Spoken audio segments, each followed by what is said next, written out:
En el nombre del Padre, del Hijo y del Espíritu Santo. Amén. Ven Espíritu Santo, llena los corazones de tus fieles y enciende en ellos el fuego de tu amor. Envía tu Espíritu, Señor, y todo será creado, y renovarás la faz de la tierra. Oh Dios, que has iluminado los corazones de tus fieles con la luz del Espíritu Santo, concédenos seguir sus inspiraciones, para gustar siempre el bien y gozar de su consuelo. Por Jesucristo nuestro Señor. Amén. En el nombre del Padre, del Hijo y del Espíritu Santo. Amén. Entramos en la tercera semana de ejercicios espirituales. Os recuerdo el esquema brevemente. La primera semana es el principio y fundamento y la meditación sobre el pecado y el infierno. La segunda semana es la semana del seguimiento y de la elección. Contemplamos el qué, el llamamiento del Señor, las dos banderas, la encarnación del Señor y los misterios de la vida de Cristo. La tercera semana es la semana de la pasión, es la semana de la cruz, es la semana de la muerte del Señor. Y la cuarta semana va a ser la semana de la resurrección, ¿vale? Por lo tanto, estamos en la semana de la pasión, de contemplar la pasión de Cristo. Ya sabéis que el concepto semana es un concepto teórico, no es una semana de 7 días, podemos estar los días que consideremos. Os lo digo porque aquí San Ignacio nos va a invitar a ir contemplando poquito a poquito pasajes de la pasión del Señor, ¿vale? Entonces yo os voy a proponer meditar poco a poco estos pasajes de la pasión del Señor, en la cual, ¿qué tenéis que hacer? Pues contemplar, ¿no? Es decir, no os tengo que dar yo grandes indicaciones, ni grandes luces, ni grandes cosas, sino daros pistas para que vosotros meditéis el tiempo que vosotros consideréis. Es decir, podéis estar 3 días haciendo una meditación diaria sobre la pasión, o 4 o 5, los que vosotros consideréis, ¿vale? Sobre diferentes partes de la pasión o diferentes aspectos de la pasión. Yo voy a hacer meditaciones de diferentes partes y aspectos de la pasión. Vosotros haced lo que os dé la gana. Como siempre, dejaos guiar por el Espíritu. A lo mejor el Espíritu os pone en el corazón hoy que empecéis a meditar la pasión según San Mateo. Y entonces empezáis y cortáis los vídeos y vais viendo Mateo, pues lo que pasa al principio, la última cena, el no sé qué, el lavatorio, el tal. Bueno, Mateo no está en el lavatorio, pero luego que si le prenden, que si no sé qué, que si tal, que si cual, que si bien, que si pan. ¿Vale? ¿De acuerdo? Es decir, cada uno hacerlo a vuestra manera. Tiene que ser un tiempo de contemplación de la pasión del Señor. Aquí, en esta primera meditación, a partir del número 190 de los ejercicios espirituales, San Ignacio va a dar unas pistas generales para todo el tiempo de la pasión, de la contemplación de la pasión. Él nos invita a empezar contemplando la última cena de nuestro Señor Jesucristo. La oración solita preparatoria. Señor, te pido gracia para que todas mis intenciones, acciones y operaciones estén puramente ordenadas en servicio y alabanza de tu divina majestad. La oración preparatoria, como siempre. Y los 3 preámbulos, como siempre. El primero, traer la historia. El segundo, composición viendo lugar. Y el tercero, demandar lo que quiero. Acordaos que ese es el esquema normal de las contemplaciones ignacianas. El primer preámbulo es traer la historia, que es aquí cómo Cristo nuestro Señor, desde Betania, envió 2 discípulos a Jerusalén a preparar la cena. Y después él mismo fue a ella con los otros discípulos. Y cómo después de haber comido el cordero pascual y haber cenado, les lavó los pies. Y les dio su santísimo cuerpo y preciosa sangre a sus discípulos. Y les hizo un sermón después que fue Judas a vender a su Señor. Es lo que es toda la última cena. Yo os voy a invitar a que la dividamos. La vamos a dividir en 3 partes. En mis contemplaciones, luego cada uno que haga lo que quiera. La primera va a ser la última cena como tal, la segunda va a ser el lavatorio de los pies y la tercera va a ser la despedida de Jesús, ¿vale? Aquí San Ignacio pone los 3 juntos, nosotros vamos a distinguirlos en las meditaciones, pero cada uno hacerlo como queráis. Primero, por tanto, traer la historia. Segundo preámbulo, composición viendo el lugar. Será aquí considerar el camino desde Betania a Jerusalén, si ancho, si angosto, si llano, etc. Asimismo, el lugar de la última cena, si es grande, si es pequeño, si es de una manera o si es de otra. Aquí, como siempre, San Ignacio invita a utilizar la imaginación, para que con la imaginación yo componga el lugar, yo me imagine cómo es el lugar, me imagine los detalles y actúe como si presente me hallase. Como si me hallase, como si yo fuese Mateo, o Juan, o Pedro, o Leví, o Judas, ¿no? O sea, meterme en la piel de uno de los presentes, de uno de los apóstoles, de uno de los 12, para poder vivir este momento de preparación de la cena del Señor y de la última cena. Y el tercer preámbulo, demandar lo que quiera. Será aquí dolor, sentimiento y confusión, porque por mis pecados va el Señor a la pasión. Dolor, sentimiento y confusión, porque por mis pecados va el Señor a la pasión. Aquí quisiera hacer un breve apunte. No se trata de esforzarse por sentir penita, pena, penita, pena. No se trata de esforzarse por llorar, ni poner caras largas, ni ¡ay, el Señor! Y no. Cuidado, porque hay personas que han forzado en su vida estas actitudes y les han traído malas consecuencias para su vida espiritual, porque al final se sienten unos fariseos, unos falsos, y no es eso, ¿vale? No se trata, por tanto, de eso. Se trata de pedir un dolor profundo, verdadero, de padecer con Cristo, de dolerme con Cristo, de sufrir con Cristo. Dolor, sentimiento y confusión. Confusión en el sentido de decir, Señor, me confunde tu misericordia. Me confunde que siendo yo tan pecador, que siendo yo tan pobre, que siendo yo tan mísero y que cayendo siempre en lo mismo, me confunde que tú cojas y vayas a la cruz. Pedir esa confusión, pedir ese dolor con Cristo, pedir sentimiento para comprender el misterio de la cruz. Pedir sentimiento no significa pedir tener sentimiento, significa que yo sienta internamente el misterio de la cruz. Los tres preámbulos, por tanto, muy importantes. Primero, traer la historia. Segundo, composición viendo el lugar, aplicar los sentidos. Tercero, demandar lo que quiero. El primer punto es ver las personas. El segundo, oír lo que dicen. El tercero, mirar lo que hacen. Ya nos lo sabemos. El primer punto es ver las personas de la cena y, reflexionando en mí mismo, procurar de sacar algún provecho de ellas. Pues ver a Juan, el jovencillo, ver a Pedro, ver a Judas, ver a Santiago. Si yo estoy metido y yo, por ejemplo, me pongo en la piel de Juan, pues me pongo al lado de Jesús y entonces pues miro a los demás, miro a Pedro, lo que dice, miro a Santiago, les veo, miro a Jesús, ¿no? Lo tengo aquí a mi lado y veo cómo es, qué cara pone, cómo está serio, cómo está preocupado, pero yo no sé por qué es, pues en el fondo porque va a entregar la vida, ¿no? Segundo, oír lo que hablan y asimismo sacar algún provecho de ello. Eso nos ayudarán obviamente los textos evangélicos en los que se nos va a contar qué es lo que hablan en la última cena los apóstoles, ¿verdad? Sobre todo en Mateo y Lucas, que es lo que os voy a proponer. Entonces ahí pues ver lo que hablan, ver lo que dicen, oír, escuchar, tal, ¿no? Y ver pues cómo son las conversaciones, como dice Jesús a Pedro, me vas a negar 3 veces, y Pedro, ¿pero qué me estás contando? Ese tipo de cosas. Y el tercer punto, mirar lo que hacen y sacar algún provecho. Entonces, como mirar toda la escena, ver las personas, oír lo que dicen, mirar lo que hacen. Mirar cómo Jesús coge el pan, lo parte, lo reparte, cómo al final de la cena coge el cáliz. Es importante aquí que sepamos pues, que en la última cena hubo varios cálices, es decir, la Hagadá del de Pesaj, lo que es la oración que se hacía en la Pascua, tiene una estructura pues, que nosotros muchas veces hoy no conocemos. Se rezaban los salmos, se comía cordero, se comía con panácimo, se comía con hierbas y verduras amargas, se levantaba un cáliz, luego el cáliz de la bendición, luego otro cáliz. Entonces Jesucristo en la última cena hizo 2 cosas extrañas. La primera, al principio más o menos, por ahí, ¿no?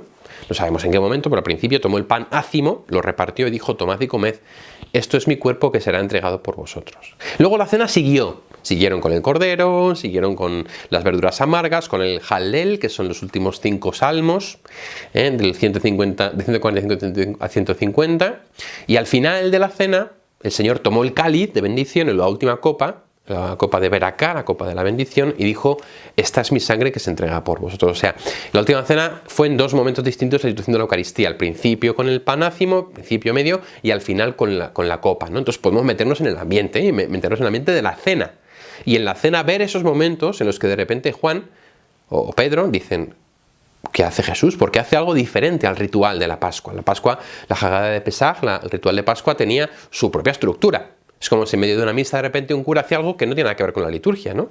Pues esto es algo parecido. En medio de la cena Jesús hace algo nuevo. De repente coge el pan, tomad y comed todos de él, porque esto es mi cuerpo que será entregado por vosotros. Y se quedan todos como, ¿what? ¿Y esto? Y bueno, luego sigue lo normal, la liturgia, tal, no sé qué, el cordero, la verdura, el Hallel, y de repente coge el cáliz de bendición, y además de hacer la bendición, hacer la bendición propia judía, dice, tomad y bebed todos de él, porque este es el cáliz de mi sangre, sangre de la alianza nueva y eterna que será derramada por vosotros y por muchos para el perdón de los pecados, ¿no? introduce de repente dos aspectos totalmente nuevos. Mirar lo que hacen, wow, no sé qué. El cuarto, considerar lo que Cristo nuestro Señor padece en su humanidad, o quiere padecer. Esto nos va a valer para toda la pasión.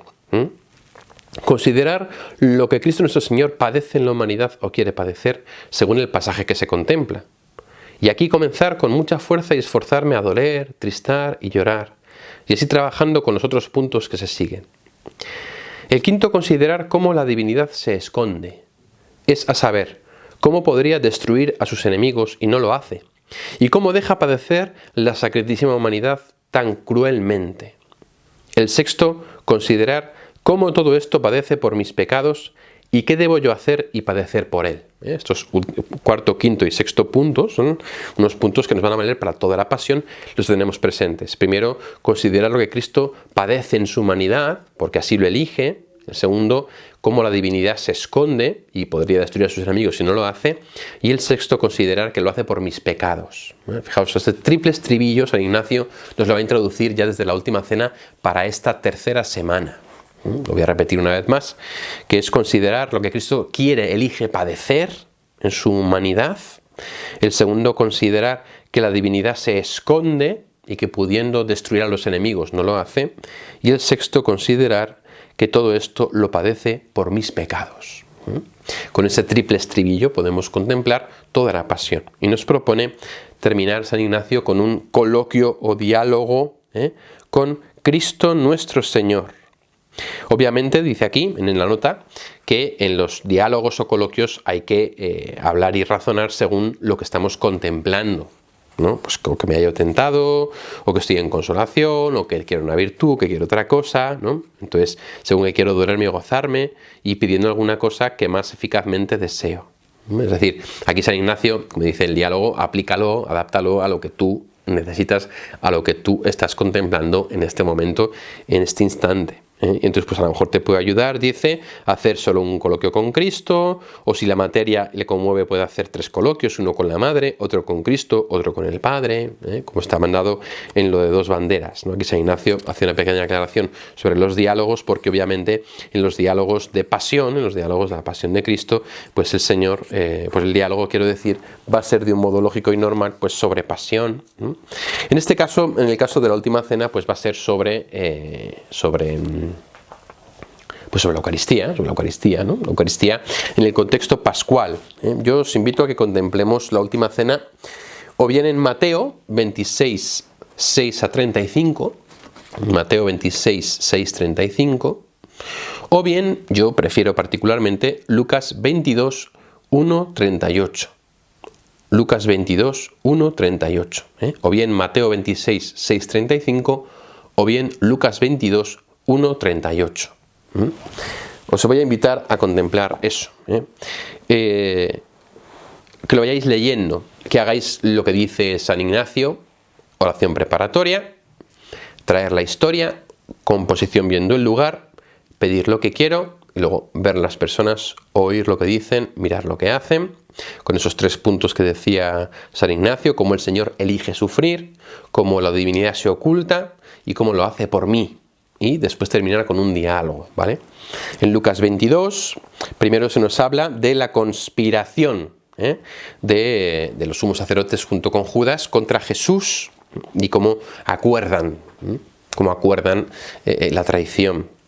Después, a partir del versículo 7, es como le dicen ellos, ¿dónde quieres que preparemos la Pascua? Y entonces, pues id a la ciudad, y entonces allí os mostrará una habitación, y entonces allí preparáis la Pascua. ¿Qué habitación utilizaron para preparar la Pascua? Pues el piso de arriba. Hay una casa en Jerusalén, digo ahí porque todavía existe, Perdonad, hay una casa en Jerusalén que todavía se puede visitar, y que es el piso de arriba, la casa de alguien que era amigo de Jesús, o de los primeros creyentes, o de los discípulos, que deja el piso de arriba.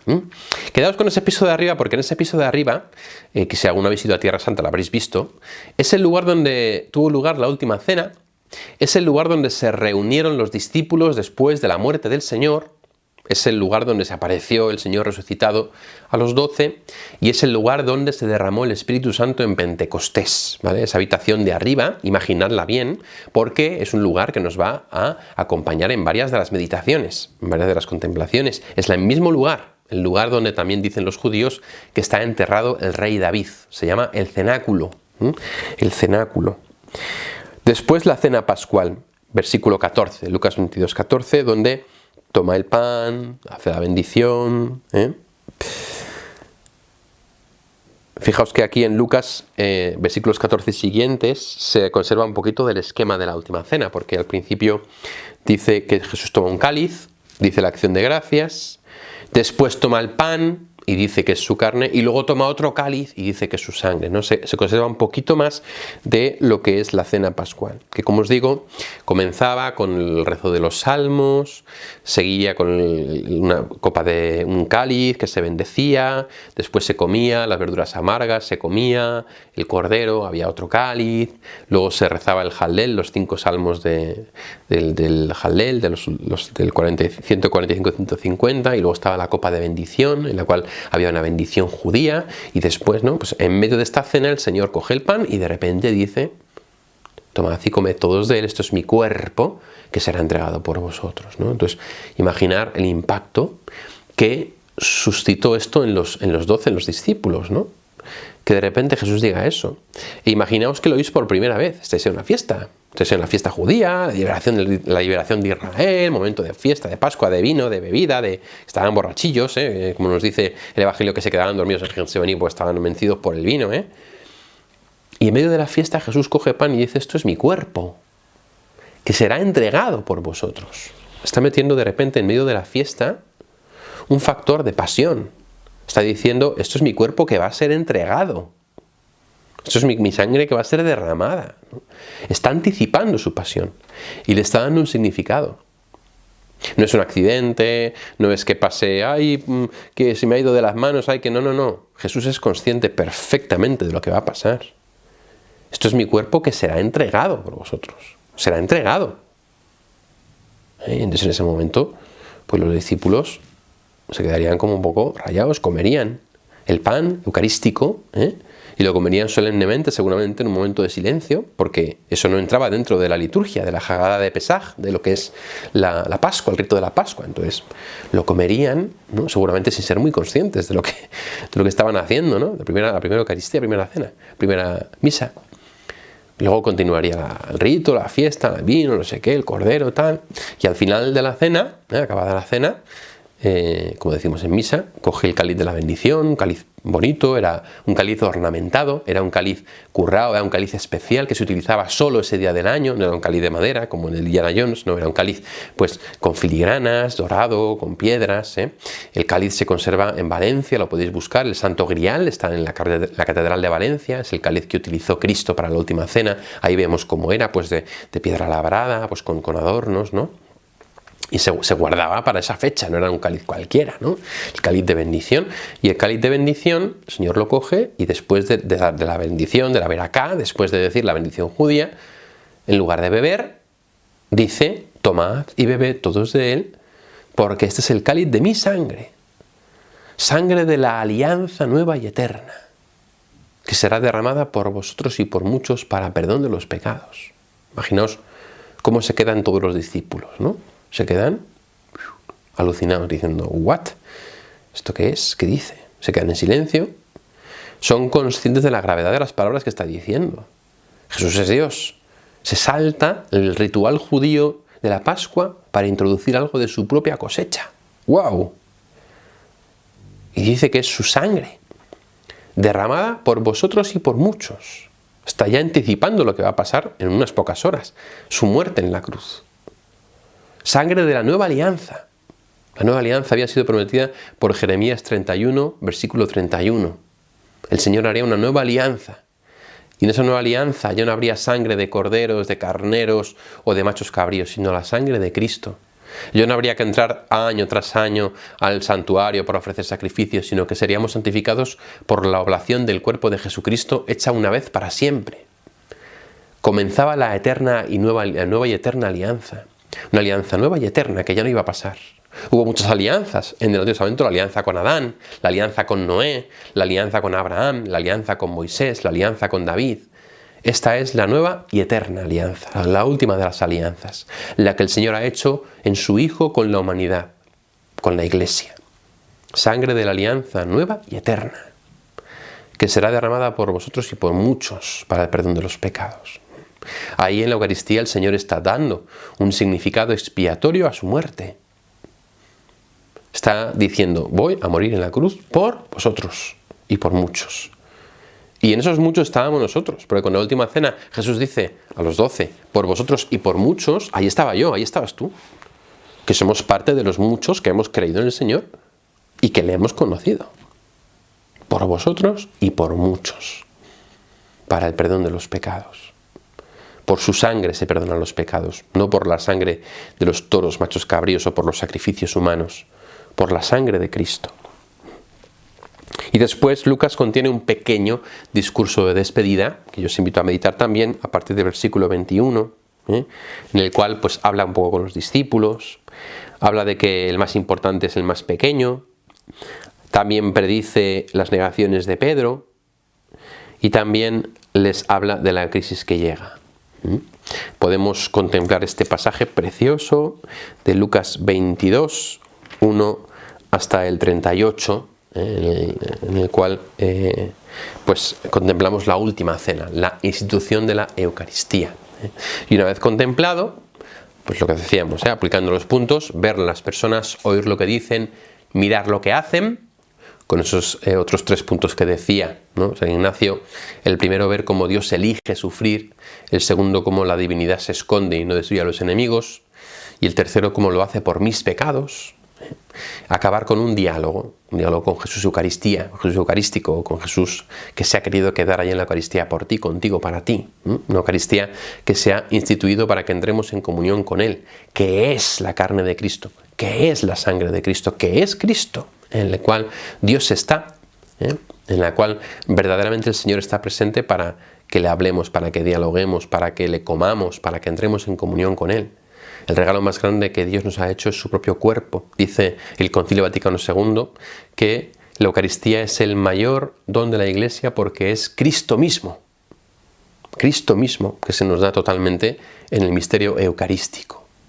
Y así podemos también adorar al Señor y pasar un tiempo de adoración ante el Santísimo Sacramento, ante su cuerpo, ante su carne gloriosa, presente de un modo especial en el sagrario, presente en la exposición del Santísimo.